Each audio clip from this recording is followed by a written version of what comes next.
আমরা যে আমদানি করি, যে আলু, চাল, পেঁয়াজ, এগুলো বন্ধ করে দেবেন। দেখ, আরে আমরা তো আলু আমদানি করছি কত বছর থেকে, আমরা তো আলু আগে আমদানি করতাম না, এবং এটা শেখ হাসিনার কারণে এই আমদানি হয়েছে।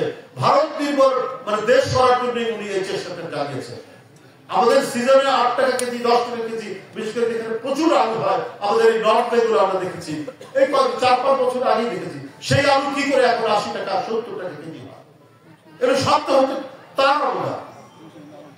তা আপনি যদি বন্ধ করে দেন, আপনাদের ব্যবসায়ীরাই তো ক্ষতিগ্রস্ত হবে। আপনারা তো বিনা পয়সায় দেন না, আমরা ডলার দিয়ে সেটা কিনেছি। এবং আপনি যদি ওই আলু বন্ধ করে দেন, তো বাংলাদেশের যারা গ্রোয়ার, কৃষক, তারা আরো বেশি উদ্যোগী হবে, তারা আরো বেশি আলু উৎপাদন করবে, যে আপনাদের উপর নির্ভর করা যাবে না। আপনার পেঁয়াজ আমাদের এখানে 38 লক্ষ টন উৎপাদন হয়। বড় ধান এবার যত হয়েছে, এবং এইভাবে যদি আমরা কন্টিনিউ করতে পারি, তাহলে আমাদের শূন্য আমদানি করতে হবে, আমদানি আমাদের লাগবে না।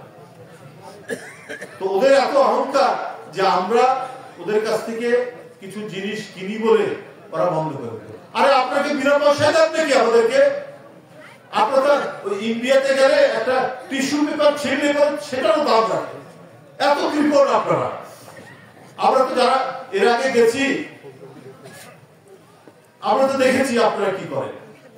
ছোট্ট একটা মাটির কাপে চা দেন, সেটার একেবারে গুনে গুনে আপনারা পয়সা দেন। আমরা কাউকে মাটির কাপে চা দিই না।